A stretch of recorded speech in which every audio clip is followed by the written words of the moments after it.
También en los últimos años, y esto me parece muy importante destacar, en los últimos años ha habido diversos autores y autoras que han buscado recuperar el protagonismo de los sectores populares en la revolución.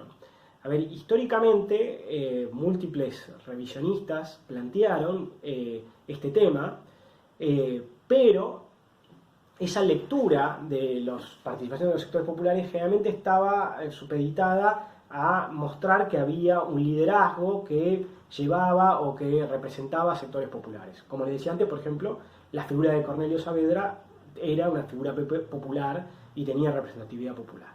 En los últimos años, o yendo un poco más lejos, la figura de Artigas era un caudillo popular que representaba a los sectores populares.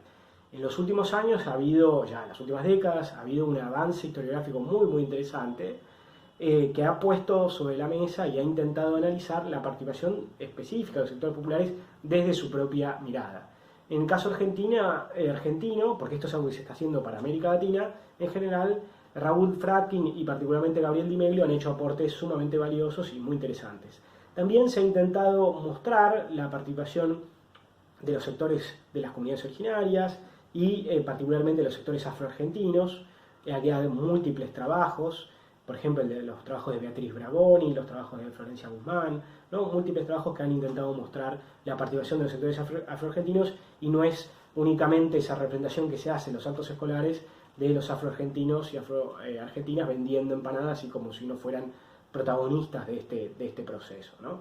Ahora, otro de los grandes temas y ya con esto para ir terminando, es justamente si esto fue una revolución o qué fue la Revolución de Mayo, y fundamentalmente la discusión en torno a si fue un proceso independentista o no.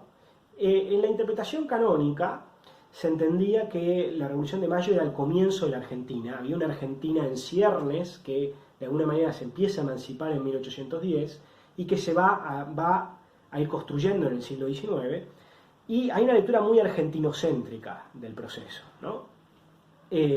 Insisto, de 1810 como el comienzo de la independencia, y con una forma de explicar esto apelando a la supuesta máscara de Fernando VII, porque recordemos que las juntas en América van a hablar de Fernando VII constantemente. Entonces, ¿cómo explicar esta apelación a Fernando VII sin caer en una contradicción? Bueno, se va a hacer esto apelando a la idea de que había una máscara de Fernando VII. Se ponían una máscara para mentir y hablaban de Fernando VII, pero en realidad querían la independencia. Bueno, esto en los últimos años, ya hace tiempo, ha sido muy discutido por diferentes vertientes historiográficas, y lo que han planteado es que en realidad en el comienzo de 1810 lo que tenemos es un proceso de crisis profunda de la monarquía hispánica derivada de la invasión napoleónica, y que inicialmente no había una vocación generalizada de llevar a una independencia, y que es el propio proceso que a partir de diferentes marchas y contramarchas deriva en un proceso posterior de independencia. Eso explicaría el hiato 1810-1816.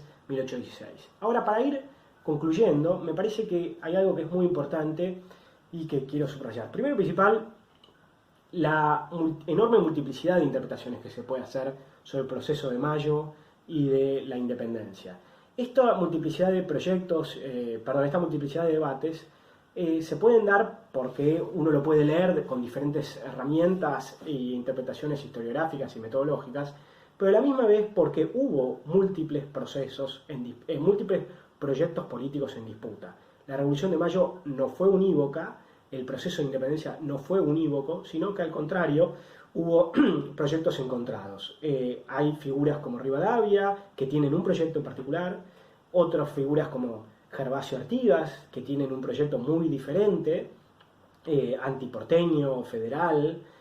Tenemos figuras como Castelli, tenemos a figuras como Güemes, tenemos por supuesto a San Martín, tenemos que representan cada una de ellas diferentes líneas políticas, ¿no?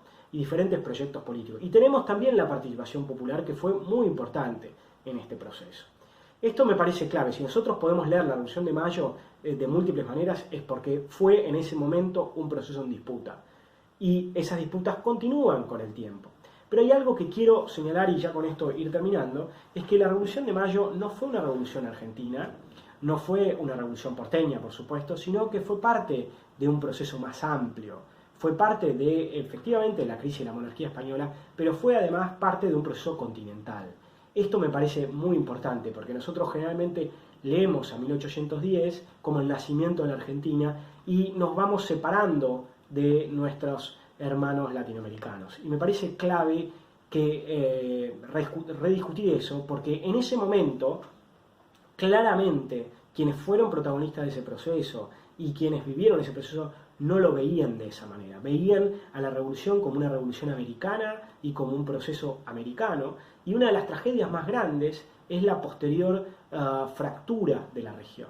Recordemos que cuando nosotros nos independizamos, no nos independizamos como en la Argentina. En 1816 se independizó un país que se llamó Provincias Unidas en Sudamérica y en un congreso en el que participaron provincias de las cuales hoy ya no forman parte de nuestro país. Entonces, una de las cosas que me parece que hay que retomar es esta idea de un proceso en disputa. La Revolución de Mayo y la independencia como un proceso en disputa que puede ser reivindicado de diferentes maneras.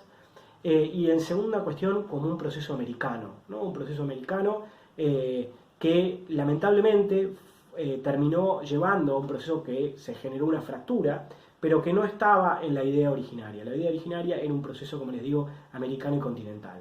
Creo, como siempre, estos procesos vale la pena releerlos, rediscutirlos y pensarlos tanto a la luz del pasado como a la luz del presente, entendiendo que muchas de esas disputas tienen continuidad, por supuesto, de otra forma, de otra manera, no en una lectura anacrónica, pero creo que, obviamente, como leamos el pasado, va a incidir mucho en el presente. Y todos estos debates tienen que ser bienvenidos porque todavía forman parte de nuestro presente.